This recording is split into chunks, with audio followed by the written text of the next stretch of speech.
জাতীয় বিশ্ববিদ্যালয়ে ভর্তিচ্ছু শিক্ষার্থীরা, তোমাদের ফল কবে প্রকাশিত হবে তা নিয়ে ইতোমধ্যেই অনেক ধোঁয়াশার সৃষ্টি হয়েছে।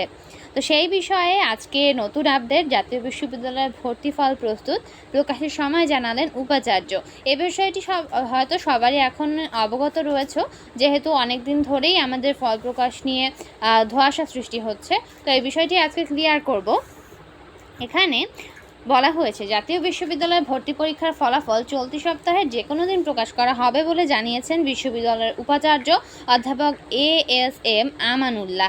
আজ শনিবার 21 জুন রাতে রাজধানীর ধানমন্ডিতে বিশ্ববিদ্যালয়ের সিন্ডিকেট সভা শেষে দ্য ডেইলি ক্যাম্পাসকে এই তথ্য নিশ্চিত করেন তিনি।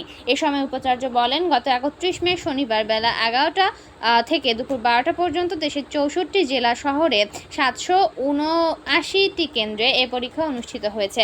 এতে অংশ নিতে আবেদন করেছিলেন 5.5 লাখেরও বেশি শিক্ষার্থী। অধ্যাপক এএসএম আমিনুল্লাহ বলেন, জাতীয় বিশ্ববিদ্যালয়ের ভর্তি পরীক্ষার ফলাফল চলতি সপ্তাহে অর্থাৎ 23 জুন থেকে 25 জুন যে কোনো দিন প্রকাশ করা হবে।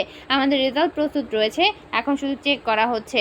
জানা গেছে 2014 থেকে 2015 শিক্ষাবর্ষ পর্যন্ত জাতীয় বিশ্ববিদ্যালয়ে ভর্তি পরীক্ষার মাধ্যমে শিক্ষার্থী ভর্তি করানো হতো। 2015 থেকে 16 শিক্ষাবর্ষে প্রথমবারের মতো এসএসসি এবং এইচএসসি জিপিএর ভিত্তিতে অধিভুক্ত কলেজগুলোতে শিক্ষার্থী ভর্তি শুরু করে। 8 বছর পর তাতে ফের পরিবর্তন আনা হলো। এবার ভর্তি পরীক্ষার মাধ্যমে শিক্ষার্থী ভর্তি নেওয়া হবে।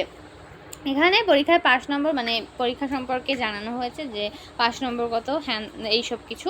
তো এখানে যেটা বলা হয়েছে যে এখন পর্যন্ত ধারণা করা, মানে তারা বলছেন যে 23 থেকে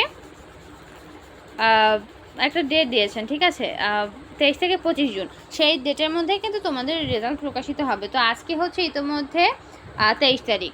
তো 23 তারিখ যেহেতু আজকে, তো সামনে আরও 2 দিনের মধ্যে পরীক্ষা রেজাল্ট প্রকাশিত হওয়ার সম্ভাবনা রয়েছে। এখন কখন কি রেজাল্ট প্রকাশিত হয় সেটি যদি মানে জানতে চাও তোমরা, তাহলে আপডেট পেতে আমাদের চ্যানেলটি অবশ্যই সাবস্ক্রাইব করে রাখবে।